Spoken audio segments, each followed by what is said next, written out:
Le Rassemblement, Ambroise. Ok. Récemment, il y a quelques jours, M. Katina, porte-parole du PPACI, est au Burkina en soutien aux autorités de ce pays-là. Et à cette occasion, il a dénoncé le silence du gouvernement ivoirien sur les accusations de déstabilisation du Burkina que les autorités là-bas avaient portées sur la Côte d'Ivoire. Quel commentaire faites-vous de cette intervention-là? Vous avez parlé de Katina. Katina. La sortie de Katina sur le plateau d'un média burkinabé qui apporte son soutien à la junte militaire de ce pays. Mais Katina vient de montrer à la face du monde ce qu'ils étaient en train de faire en sourdine pour vouloir déstabiliser notre pays. Sinon, comment comprendre qu'on aille jusqu'au Burkina Faso apporter du soutien à un régime issu de coup d'État? Celui qu'il adule aujourd'hui comme étant son chef, on l'a vu prendre des paroles ces temps-ci. Les gens nous ont ramené là-bas, qui disait qu'on ne peut pas accepter que des putschistes dirigent un pays. Et lui, il envoie quelqu'un pour aller soutenir des putschistes. Vous savez, la politique, elle a quelque chose de précieux que nous devons préserver. Mais je pose la question dans le sens contraire. Vous qui avez posé la question. Figurez-vous qu'un Burkinabé aujourd'hui quitte le Burkina et vienne en Côte d'Ivoire par rapport aux agissements malsains du capitaine Kakao, comment on l'appelle? Ibrahim Kakao. Qui vient dire que lui, il n'est pas du côté d'Ibrahim Kakao, qu'il est du côté de notre régime. Pensez-vous qu'il soit capable encore d'y retourner? Ou bien il accepte d'y retourner, mais avec deux options.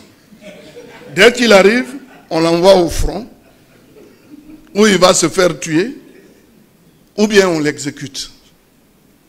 Mais Katina doit rendre compte à l'État de Côte d'Ivoire de la mission qu'il allait faire au Burkina Faso. Et regardez, même en France, lorsqu'on va à des élections, qu'on voit le Front National en train de prendre des proportions importantes, qu'est-ce qu'on fait? Toute la nation se retrouve pour dire qu'on ne veut pas que de telles idées-là soient propagées dans notre pays. Mettons-nous ensemble pour contrer la barbarie. Mettons-nous ensemble pour contrer le Front National. Mais chez nous, dans notre pays, quelqu'un se lève qui nous attaque, qui dit des choses erronées sur le compte de notre régime. Et des personnes, sous prétexte qu'ils sont de l'opposition, se lèvent. Ils s'en vont pour leur apporter du soutien. Donc moi je pense que Katina mérite d'être entendu. Mais je voudrais rendre hommage au président Alassane Ouattara, qui est un homme généreux, qui est un humaniste. Parce que pareille chose ne peut se passer ailleurs, si ce n'est en Côte d'Ivoire, où jusque-là, il n'est même pas inquiété, parce que le président est mu par la notion de droit de l'homme. Il respecte les droits de l'homme. Bon, il peut continuer de le faire, mais je crois que tous les Ivoiriens l'ont vu. Tous les Ivoiriens qui savent apprécier les choses ont vu Katina. Hein? On dit que c'est la cache c'est la face cachée de l'iceberg. C'est ce qui s'est passé, non? On savait ce qu'ils font en sourdine. Et Dieu a révélé ce qui était en train d'être fait en sourdine. Parce que Dieu est avec nous.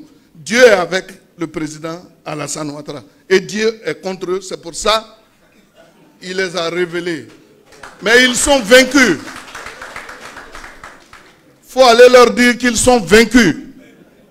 Parce que ça ne pourra pas se passer ici. Ils peuvent avoir des adeptes qui les applaudissent en étant au Burkina. Mais ici en Côte d'Ivoire, personne ne peut les applaudir. Je crois que actuellement même, vous allez voir, il va chercher à se cacher parce que lui-même, il a honte de sa propre personne. Il a honte de se voir dans le miroir. Voilà ce que je peux vous dire. Et dire qu'il n'a qu'à faire attention. Ce n'est pas parce qu'on a vu tous les actes malsains qu'ils ont posés dans ce pays. Et on vous a accepté. Il est même fonctionnaire. Sous d'autres cieux, on n'allait même pas accepter. Sa femme aussi est fonctionnaire. Nous savons qu'on avait autorisé qu'ils viennent, quand ils devraient rentrer, prendre leur poste. Mais quand même, ce n'est pas une raison d'aller t'attaquer à ton pays, d'aller dire des choses incongrues. Ce sont des opposants impénitents et indécrottables.